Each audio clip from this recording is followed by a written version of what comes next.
Obsessive-compulsive disorder, OCD, can manifest in a variety of ways, each unique to the person experiencing it. The disorder is characterized by unwanted, intrusive thoughts, obsessions, and repetitive behaviors or mental acts, compulsions. But did you know that there are several different types of OCD? Each type has its own set of symptoms, challenges, and effects on daily life. In this article, we'll take a deep dive into the different types of OCD symptoms and how they might present in daily life. Type 1. OCD with symmetry and ordering obsessions. This type of OCD is typically marked by a strong need for things to be arranged symmetrically or perfectly. Individuals with this type may feel intense anxiety when things are out of place, and they might need to perform rituals or behaviors to restore order. Symptoms: the need to arrange objects or items symmetrically or in a specific order. Feeling distressed when things are not perfectly aligned or when patterns are broken. Engaging in repetitive behaviors such as aligning objects, stacking things, or even adjusting their appearance to balance things out. Common compulsions: repeatedly adjusting or aligning objects. Ritualistic behaviors like washing hands repeatedly or checking locks, doors, or appliances to make sure they are aligned or in perfect order. Avoiding certain situations that could trigger the discomfort of disorganization. Real-life example: imagine someone walking into a room and feeling that overwhelming anxiety because a picture frame on the wall is slightly askew. They might have to rearrange it immediately, even if they have other things they need to do. Social effects: difficulty engaging in activities that disrupt the need for order, e.g., social gatherings where things are messy or unpredictable. Struggles with relationships, especially if the need for symmetry or perfection interferes with personal time or bonding.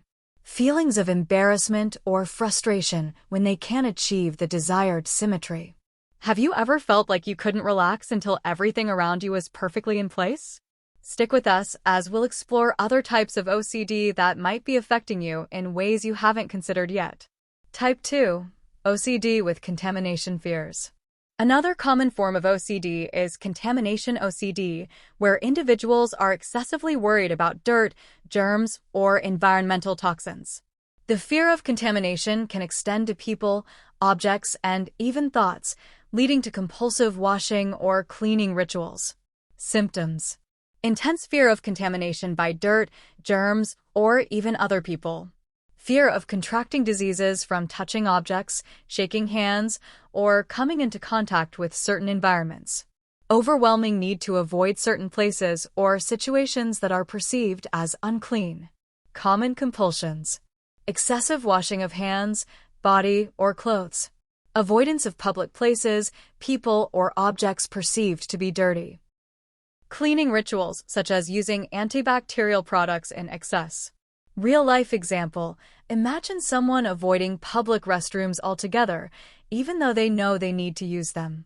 The fear of germs or contamination can feel so overwhelming that they go to great lengths to avoid these situations. Social effects: isolation from social activities that might expose them to germs or contamination. Difficulty maintaining personal relationships due to constant cleaning or avoiding physical contact. Anxiety and distress during interactions that may involve close contact.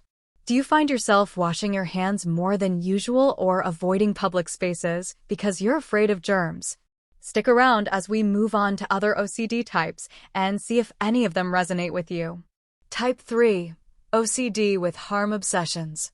This type of OCD involves fears of causing harm to others or oneself. These obsessions can be disturbing and may lead to a constant need to reassure oneself or engage in protective rituals to prevent harm. Symptoms: fear of causing harm to others, even though the individual has no desire to act on these thoughts. Intrusive thoughts about causing accidents, violence, or self-harm. Intense anxiety about being in situations where harm could occur. Common compulsions: avoiding situations where harm could occur, e.g., avoiding cooking because of a fear of knife accidents. Engaging in mental rituals or checking behaviors to ensure safety. Seeking constant reassurance from loved ones to ease fears of harm. Real-life example. Imagine feeling terrified every time you drive a car because you fear you might accidentally hurt someone. Despite knowing you're a safe driver, the intrusive thought can become overwhelming. Social effects. Avoidance of certain activities or people, making it hard to maintain a normal social life. Difficulty trusting oneself or others, leading to isolation. Fear of being judged or misunderstood due to the nature of the obsessions. Ever been afraid of causing harm to others, even though you know you would never intentionally do so? Let's keep going as we dive into the next type of OCD, which is centered around religious or moral doubts.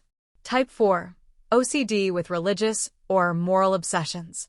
This type of OCD involves obsessive thoughts related to religious beliefs, morality, or ethics. Individuals might feel that they are failing in their religious or moral duties, which can lead to compulsive behaviors aimed at neutralizing these fears. Symptoms. Intense guilt or anxiety about not living up to moral or religious standards. Obsessive thoughts about committing immoral or unethical acts, even though the person doesn't actually want to do them. Fear of divine punishment or judgment for having impure thoughts. Common compulsions. Repeating prayers, rituals, or acts of penance to relieve guilt.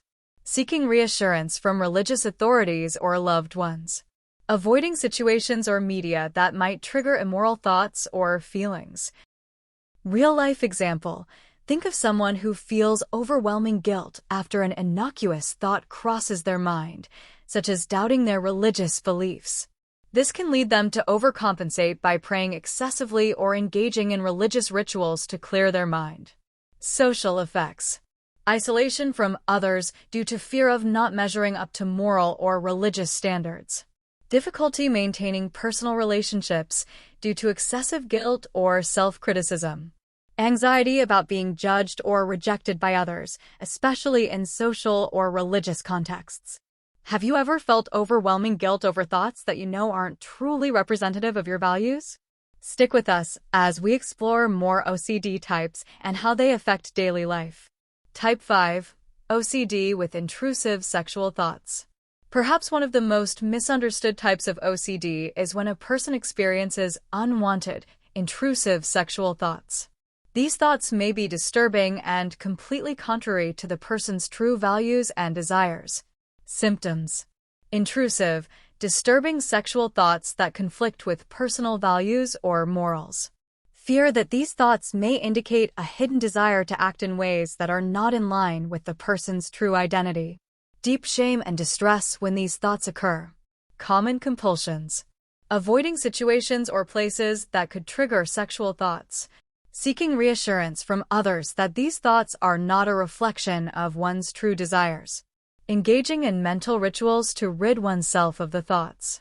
Real-life example. Imagine someone who experiences a distressing thought about doing something completely against their moral code, like thinking about harming someone sexually. This thought comes out of nowhere, and despite not wanting it, they feel deeply ashamed. Social effects. Fear of social rejection, especially in intimate relationships. Anxiety about being misunderstood by others, which can lead to isolation. Intense guilt over thoughts that feel entirely foreign to the person's character. Have you ever had a thought that doesn't reflect who you truly are but couldn't shake it off? Don't go anywhere, because we're about to dive into another type of OCD that deals with violent or aggressive thoughts. Conclusion. As you can see, OCD is not a one-size-fits-all disorder.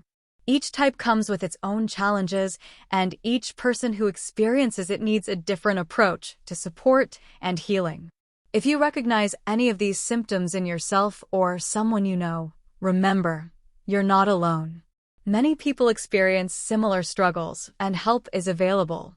If you feel that any of these symptoms resonate with you, or even if you're just feeling anxious and unsure, it's okay to reach out for help. Don't hesitate to speak with a mental health professional who can guide you through the process of understanding and managing OCD. Disclaimer: this article is for informational purposes and is not intended to replace professional advice.